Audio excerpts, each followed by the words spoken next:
My name is Mireya Fawkes. I'm 24 and I'm about to tell you something that will sound like fiction. But it's not. It happened, and if you don't believe me, just stay one night in Cypress. Hello, me father died 6 months ago. I hadn't seen him since I was 16. He left us without a word, no letters, no calls, just gone until last month when I received a message from a lawyer saying I'd inherited a parcel of land in southern Louisiana. A tiny forgotten town surrounded by swampland and moss-covered trees. The property was listed as the Fox has a name I never heard in a town called Very Prishim. A photographer and stubborn, I told myself I'd go down there, take some shots, sign whatever needed signing, and come back 2 days max. But I should have known nothing tied to my father ever came easy or without shadows. The moment I entered Very Parish, I knew something was wrong. The sky was too quiet. Even the birds avoided the place. Locals stared at me with a mix of fear and pity. An old woman at the gas station grabbed my wrist and said, "Blood that stays too long here rots like the roots below." I pulled away. Unsettled. The house was deep in the swamp, hidden behind crooked cypress trees, and a fog that didn't lift even in daylight. It wasn't abandoned. Somehow it looked kept. The grass was cut, the porch light was on, but the entire area reeked of wet dirt, rusted metal, and something else I couldn't place, like old breath. Inside the house, it felt like someone had just stepped out. A half-drank coffee on the table, a chair slightly pulled from the kitchen, and every mirror in the house covered. Each one had thick black cloths pinned over them, and on the back of each cloth was the same word scratched in chalk: keep her out. That night, I tried to sleep in the guest room. I say tried, because the house didn't sleep. Pipes creaked like footsteps. Doors opened and shut softly, and around 3:33 a.m.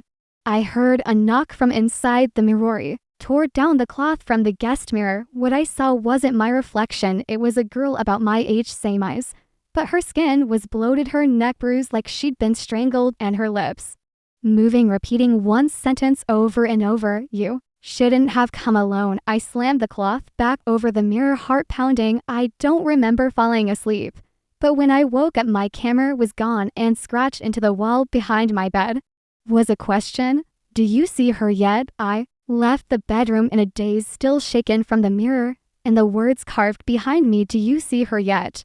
echoed in my brain like a ticking clock I couldn't silence. I needed to get out, but my car keys were gone. 2 thoughts when I realized I wasn't alone in the house anymore. There were small signs, muddy footprints trailing from the back, or bare small like a child's, a faint whispering sound behind closed doors that stopped when I got near, and a photograph sitting on the kitchen table that hadn't been there the night before. It was of me standing in the guest bedroom asleep. It couldn't be a prank. I was miles from the nearest town, no signal, no Wi-Fi, and the photo was taken using my camera, the one that had disappeared. Searched the house top to bottom, every drawer, attic, hatch, even the crawl space. That's when I found the hidden door behind a bookshelf in the study. It opened with a rusty groan to reveal stairs spiraling down into cold blackness. There was no light, but something pulled me. Curiosity, fear, or maybe something darker. Descended slowly. The air grew colder, heavier, damp with rot. The stairs led to a narrow underground room with dirt floors and thick wooden beams supporting the low ceiling. In the center of the room was a mirror, uncovered, and sitting in front of the mirror, her back to me, was the girl from my reflection. Her hair was dark and wet, hanging like moss. She wore an old-fashioned nightgown soaked at the hem. As I stepped closer, she turned slowly, and I saw her face fully for the first time. It was mine, but disfigured, waterlogged, her skin peeled in places as if something had tried to rip her away from the world, but hadn't finished the job. "You don't remember me?" she croaked. Me voice trembled. "Who are you?" "I'm what he left behind," she said. "What you forgot, what this house remembers." She raised her hand and pointed to the far wall where carvings lined the planks. Names, dates, all ending with a word etched deeper than the rest: host, and under it, my name, Mireya Fawkes. Stumbled back, heart slamming in my chest. As I turned to run, she whispered one final thing: "You still have 2 nights left. After that, we change places." I made it back upstairs, slamming the secret door shut, pushing the bookshelf against it. I sat there for hours, trembling, until night returned. The familiar fog curled around the windows again like a warning. The mirrors throughout the house began humming, faintly as though Olivian when I passed the hallway mirror. She was smiling. I didn't sleep that night. Every mirror in the house had a heartbeat, a quiet rhythmic pulse I could feel in my bones. I covered tea. All with sheets, towels, jackets, whatever I could find. But no matter how tightly I pinned the fabric, I'd turn back moments later and find it hanging on the floor. The girl, the reflection, the twisted version of me. She was growing stronger, more visible. Sometimes I'd pass a mirror and catch her pacing behind me. Other times she'd just stand there mouthing words I couldn't hear, mocking. Waiting. Be the morning of day 3, I decided I couldn't survive another night. I needed answers. I started digging through the house's old records tucked away in cabinets thick with dust and mildew, and in a locked trunk behind the bedroom wardrobe I found a bundle of newspaper clippings, yellowed, torn, mostly from the early 1900s. Young girl drowns in Cypress Hollow. Search called off after storm floods. Estate grounds. Local family disappears in Reflection Lake. Incident. Reflection Lake. It was only a few miles behind the property. No one mentioned it in the brochures or maps, but I found a faded photo of a girl, 8 or 9, standing by the lake's edge. Her name was scrawled beneath it in ink, barely legible. Mireya. I froze. My heart stopped. It wasn't me, but she had my face. I ran outside in the mid-afternoon heat, following the broken path behind the shed into the woods. The fog was thicker than usual. Even in daylight it clung to my skin, my breath, like it didn't want me to leave you. When I reached the lake, it looked like a black mirror, calm and still. No birds, no insects, just water and silence. That's when I saw them. Hundreds of mirrors, rusted, water-warped glass lining the lake's edge, half buried in the mud like gravestonies. One had a name scratched into the frame. Each one had a face looking at the weren't reflections. They were trapped souls, twisted, distorted, banging against the glass in desperate silence. I dropped to my knees, horrified. And then I saw the final mirror, still half submerged in water. This one was Nurid.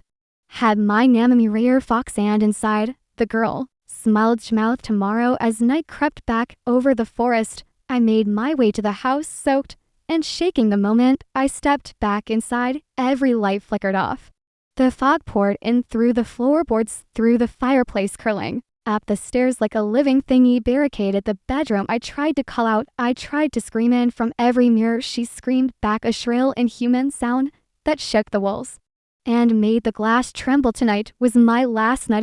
Their trade would be complete and she would take my place. I woke up on the floor. My barricade had been shattered, the door wide open. Every mirror in the house was uncovered again, and I was not alone. I could hear her moving, breathing, not like a ghost, but like me, like a twin who had memorized my rhythm, my steps, my voice. The house had changed. The walls pulsed soft and spongy like tissue. The air smelled like wet leaves and something rotten underneath. The fog was inside now, thick, humid, curling into every room like it owned the place. I reached for my journal, the one I'd been using to record everything, but the pages were blank, all of them. Even my name had vanished from the inside cover. Downstairs, the kitchen clock was spinning backward. Then I heard it, me voice coming from the living room, calling my name. I stepped into the hallway and stopped cold. In the mirror beside the stairs, she stood, my reflection, wearing my clothes, my face, but not my eyes. Her gaze was wrong, dark, bottom lessened.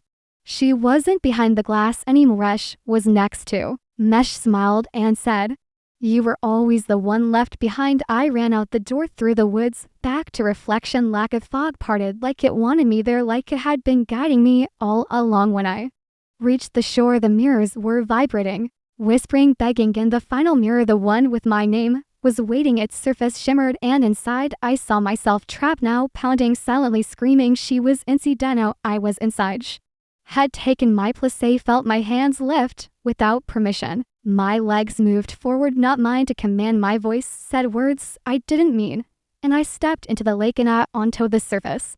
Not into the water, but into the mirror. Everything turned to glass. A year later, Cypress Hollow estate is up for rent. Again, reviews say it's oddly peaceful, though some mention strange reflections and cold spots. The latest visitor left a comment. Met the owner briefly, quiet woman, pale, kind of off.